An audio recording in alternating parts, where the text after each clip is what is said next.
En ces heures, des nouvelles circulent, qui pourraient une fois de plus mettre à l'épreuve l'équilibre déjà fragile entre Rome et le monde de la tradition. Un épisode survenu loin des palais du Vatican, et pourtant qui a touché un point sensible dans le climat ecclésiastique actuel. Ce qui s'est passé est loin d'être évident et mérite d'être pleinement compris.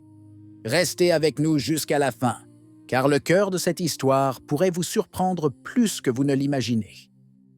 À l'heure actuelle, où chaque geste liturgique est scruté, mesuré et souvent suspecté, il existe des épisodes qui, bien que provenant de loin des palais de Rome, finissent par révéler une tension profonde, presque souterraine, entre la tradition qui continue de vivre parmi le peuple de Dieu et une norme qui tente de la contenir dans des limites de plus en plus rigides. Cette histoire commence discrètement, presque de façon désarmante, dans un diocèse brésilien qui fait rarement la une des journaux internationaux. Caruaru, dans l'état de Pernambouc, est une terre fervente, pieuse et simple, où la vie ecclésiale se déroule sans heurts et où les grandes controverses du catholicisme semblent lointaines. Pourtant, comme c'est souvent le cas, ce sont précisément les lieux éloignés du centre qui deviennent le théâtre d'événements destinés à peser sur le débat mondial. Le contexte est connu de tous. Depuis 2021, avec le document Traditionis Custodes, la célébration publique du missel de 1962 est soumise à des restrictions si sévères qu'elle est devenue, en fait, presque impossible à mettre en œuvre dans les cathédrales du monde. La loi établit qu'aucun évêque diocésain ne peut autoriser la messe selon l'ancienne forme dans sa propre cathédrale sans l'autorisation directe du Saint-Siège, autorisation qui, en pratique, est systématiquement refusée. L'intention est claire: éloigner le rite ancien des lieux symboliques d'unité liturgique, le reléguant à des contextes marginaux, circonscrits, périphériques. La cathédrale, cœur du diocèse, devient ainsi le lieu où la tradition ne peut plus se manifester. Dans ce contexte, la visite de l'archevêque Athanasius Schneider au Brésil semblait être une mission pastorale comme une autre. L'évêque est connu pour sa défense ardente du rite romain antique, mais son voyage n'avait pas pour but d'être conflictuel. Des rencontres avec les fidèles, des moments de prière, la présentation de la version portugaise de son livre Credo, une visite aux Carmélites, une interview avec le journaliste Marcelo Andrade. Tout était ordonné, tout était clair, tout était parfaitement conforme à un programme épiscopal normal, et même l'accueil de l'évêque diocésain, José Ruy Gonçalves Lopes, 58 ans, semblait s'inscrire dans ce cadre paisible.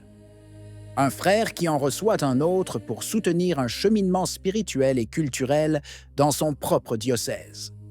Mais selon Gloria TV, lors de son séjour au Brésil, Monseigneur Schneider a célébré la messe en rite romain, à la cathédrale Nossa Senhora das Dores, en présence de l'évêque diocésain. Cette information est capitale.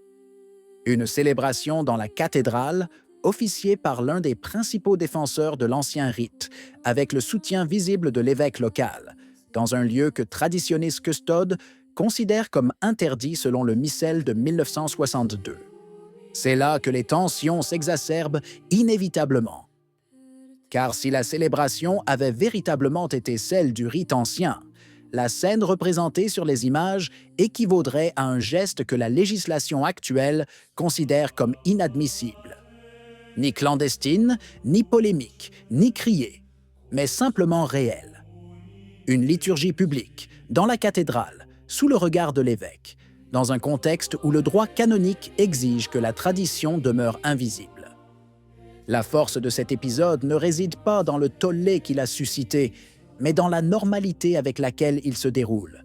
Ni conflit, ni alarme, ni sanction disciplinaire. Juste une messe, une cathédrale, un évêque célébrant, un évêque présent. À l'heure où Rome tente de limiter drastiquement la diffusion de cette forme ancienne, la possibilité qu'elle ait été célébrée dans le lieu le plus symbolique du diocèse brésilien devient un fait impossible à ignorer. Car tandis que le Saint-Siège impose des interdictions et des demandes formelles, tandis que les dicastères tracent des frontières et des limitations, tandis que l'ancien rite est confiné aux périphéries. Il apparaît précisément là où il ne devrait pas apparaître. À l'autel d'une cathédrale, au cœur liturgique d'un diocèse, dans le lieu que la loi considère comme intouchable. Non pas comme une provocation, mais comme une preuve. Non pas comme un conflit, mais comme une continuité. Non pas comme une désobéissance, mais comme une tradition qui continue simplement de vivre. Quiconque observe ces images comprend immédiatement que le problème ne se limite pas à Caruaru, ni au simple voyage au Brésil d'un évêque renommé. Il soulève une question profonde au sein de l'Église contemporaine. Est-il vraiment possible de réduire la tradition à un simple décret? Est-il vraiment concevable qu'un rite vivant et cher, enraciné dans l'histoire catholique, puisse être relégué à la marge sans susciter de tension, de résistance, ou tout simplement sans que des faits ne témoignent d'une autre vérité? Le cas brésilien n'apporte pas de réponse immédiate, mais il pose la question de manière radicale. Et il le fait par la force tranquille des images, par un événement qui n'a pas été présenté comme une bataille et qui, au contraire, devient malgré lui le signe d'un bouleversement liturgique, un signe que Rome ne peut ignorer longtemps. Car si les documents cherchent à préserver un équilibre imposé d'en haut, la réalité démontre que la tradition ne peut être archivée. Elle se manifeste là où on l'attend le moins, refait surface lorsqu'elle semble réprimée, et trouve un soutien inattendu même parmi les évêques présumés respectueux de la loi. Et c'est ainsi que, dans le silence opérationnel d'un diocèse brésilien, lors d'un voyage qui se voulait pastoral et discret, un incident s'est produit qui ouvre de nouveaux scénarios et remet en question l'efficacité réelle de restrictions qui, sur le papier, semblent absolues. Car tant que la messe traditionnelle continuera d'être célébrée, tant que les fidèles la reconnaîtront et la rechercheront, tant qu'un évêque la rendra visible dans le lieu le plus sacré de son diocèse, aucune législation ne pourra véritablement convaincre le peuple catholique que la tradition est un problème à contenir. Et c'est peut-être précisément là la leçon que nous enseigne Caruaru. La tradition n'est pas un vestige du passé, mais une présence vivante qui, lorsqu'elle trouve sa place, illumine ce qui la préserve. Même lorsque cet espace est appelé cathédrale, même lorsque la loi interdit d'y entrer, même lorsque tout semble avoir été mis en place pour l'empêcher.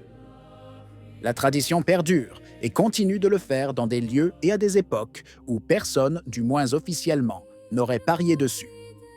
Si vous appréciez nos actions et pensez que ce travail mérite de se poursuivre, n'hésitez pas à nous laisser un petit message de remerciement. C'est un geste simple, mais essentiel, qui nous permet de créer chaque nouveau contenu. Votre soutien est indispensable à notre mission.